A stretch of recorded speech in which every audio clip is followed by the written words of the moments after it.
स्वाति गोयल जी, राघव वल्लभ श्री हरि। गुरु जी आपके चरणों में कोटि कोटि नमन। गुरुदेव, मैं अपने पतिदेव में बहुत आसक्त हूँ। गुरुदेव, मेरी परेशानी का हल करें और भगवत प्राप्ति के लिए और प्रशस्त करें, मेरा मार्गदर्शन करें। ये तो सौभाग्य है, इसमें समस्या क्या है? जो पति है वो तो भगवान है, ऐसा भाव करो और जितनी आसक्ति है उनके चरणों में समर्पित कर दो। मन वचन कर्म से अपने पति में प्रेम करने वाली स्त्री एक यति के समान है, सन्यासी के समान है। यति और सती समान रखा गया है। जो पति का वर्ण करके पर पुरुषों से व्यभिचार करती हैं उनकी दुर्गति होती है। जो अपने पति का वर्ण करके आजीवन अपने पातिव्रत धर्म पे रहती है वो वैसे ही पवित्र होती है जैसे एक सन्यासी पवित्र होता है, ऐसे वो पवित्र होती है। तो अपने पति में अनुराग रखना ये दुर्गति का कारण नहीं है, ये सद्गति का कारण है। बस और भाव सुधार लीजिए कि पति में परम पति का भाव कर लीजिए कि अगर हमारे प्रभु श्री कृष्ण इसके हृदय में ना हो तो ये शरीर न चलेगा, न फिरेगा, न बोलने लायक, न देखने लायक। तो इसका मतलब हमारा जो प्यार है वो प्रभु ही स्वीकार करने के लिए इस रूप में आए हैं और अपने पति का अनुगमन करे, उनकी आज्ञा के अनुसार चले। जैसे हम अपने आराध्य देव के सामने नम्र व्यवहार करते हैं वैसे व्यवहार करे। पति के किए हुए किसी भी कटु व्यवहार से क्षुब्ध ना हो। जैसे भक्त के प्रति अब वो हरे कृष्ण जप रहे और 20-22 बाजारों में मार कूड़े खाल खींची जा रही, तो भगवान से प्रश्न थोड़ी किया कि हम आपका भजन करें, आपने ऐसा दंड क्यों दिलवाया? तुम्हारी जैसी इच्छा हो। भगवान अधीन हो जाते हैं। तो ऐसे यदि पति के द्वारा किए हुए कटु व्यवहार को भी अपने आराध्य देव के द्वारा किया हुआ विधान मान करके और सहकर वैसे ही सेवा में रहती है तो किसी को भी अधीन कर सकती है, उसमें इतनी सामर्थ्य है। महान अत्रि जी सदैव ध्यानस्थ रहते थे, अनुसुईया जी कुटिया में रहती थी। कभी ध्यान से उठे तो जल फूल फल सेवा में उपस्थित करते थे।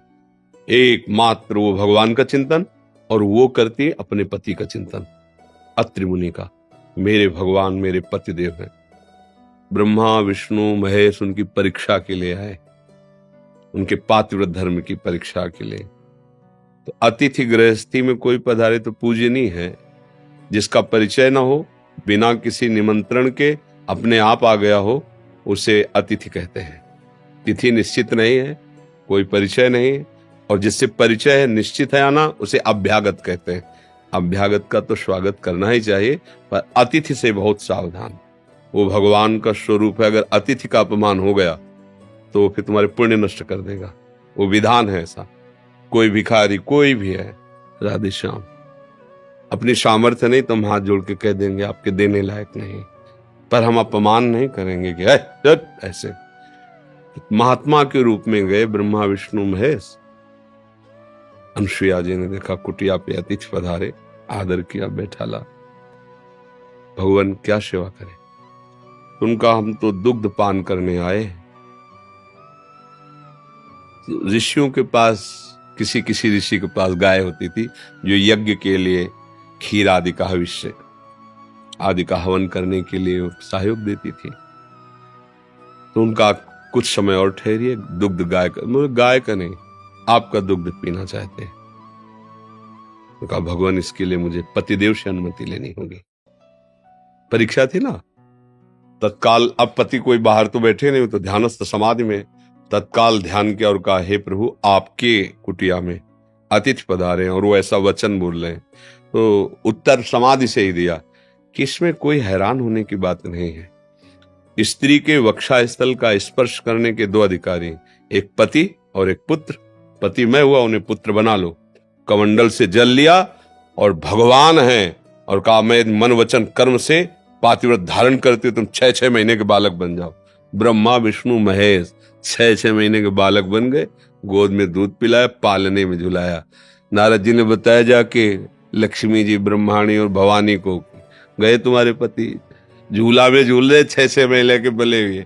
आके प्रार्थना। पति प्रेम कोई साधारण उपासना नहीं, पर उसको समझे पति के रूप में मेरे भगवान हैं और एक पातिव्रत धर्म, ये तो भगवत प्राप्ति कहे। तो इसमें कोई ऐसा निषेध नहीं कि पति का प्यार त्याग देना चाहिए।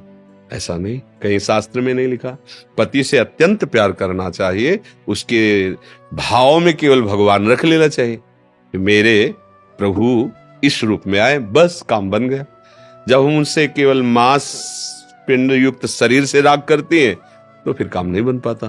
अंदर जो चैतन्य घन प्रभु है उनसे हम प्यार कर ले। किसका प्रश्न था, समझ में आया आपको? बस बहुत प्रशंसनीय बात है, बहुत प्रशंसनीय। अपने पति को भगवत मत स्वरूप मानकर उनको प्यार करना, आठों पैर उनकी सेवा की। अब वो आएंगे तो उनको क्या प्रिय लगता है, क्या पवाएंगे, आज उनको क्या हम कौन सा सुख प्रदान करें जिससे मेरे पतिदेव प्रसन्न। ये भगवत सेवा ही तो है, भावना केवल करनी। देखो किसी भी जीव में आप भगवत भाव करके सेवा करो, सीधे भगवान की सेवा हो रही। जब आप पाषाण में भगवत भावना कर सकते हैं, काष्ठ में कर सकते हैं, धातु में कर सकते हैं, तो चैतन्य घन में नहीं कर सकते? भावना कर लो मेरे प्रभु, फिर अन्य कोई जरूरत नहीं है। प्रभु वहीं विराजमान जहां भावना करते हैं।